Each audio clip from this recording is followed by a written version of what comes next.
Le système nerveux est constitué de cellules spécialisées, les neurones. On en compte près de 100 milliards dans le cerveau humain. La fonction principale des neurones est de transmettre un message nerveux.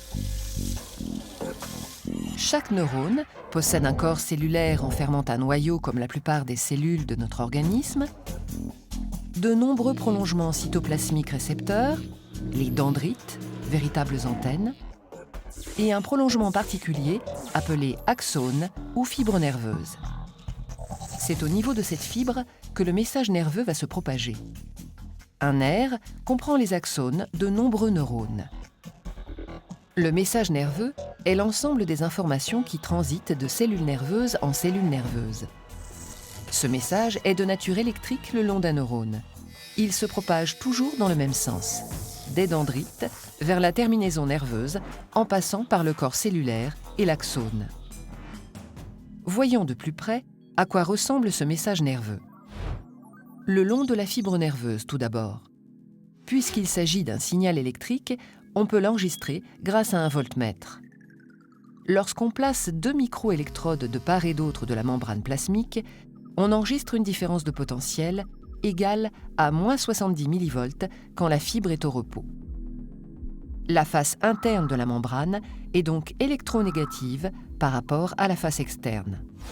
Si on applique une stimulation d'intensité suffisante, la différence de potentiel monte brièvement à 100 millivolts avant de revenir au potentiel de repos. C'est ce qu'on appelle le potentiel d'action qui constitue l'unité élémentaire du message nerveux.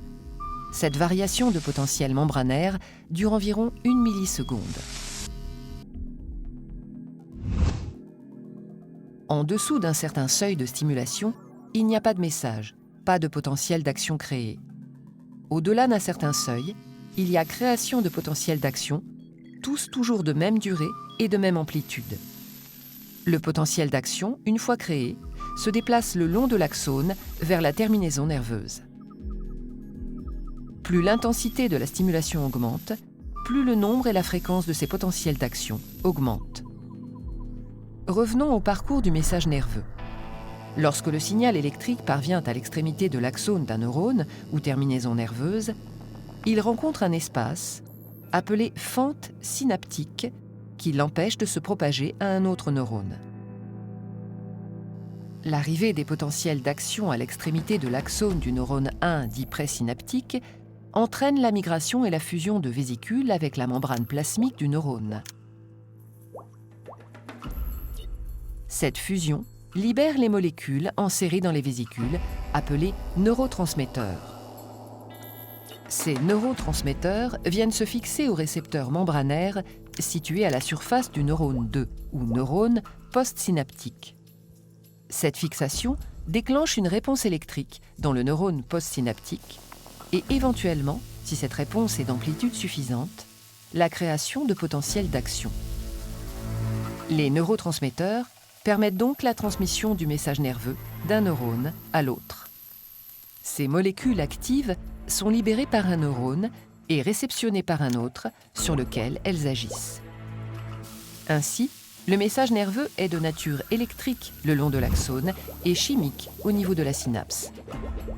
Une synapse peut être excitatrice si elle entraîne l'activation du neurone ou inhibitrice si au contraire elle la diminue. Un neurone étant relié à des milliers d'autres neurones, il réalise à tout instant une synthèse des informations reçues. On dit que le neurone intègre l'ensemble des messages électriques reçus par l'intermédiaire de ces dendrites.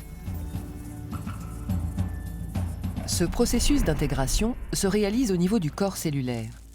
Le neurone a donc pour fonction de traiter et propager les messages nerveux.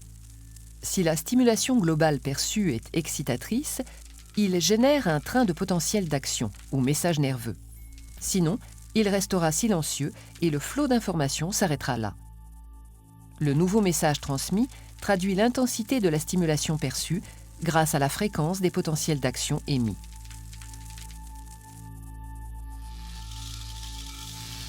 Le message nerveux qui se propage dans un incroyable réseau de fibres et de connexions résulte donc d'activités électrochimiques. Il constitue un moyen de communication à l'intérieur de notre organisme.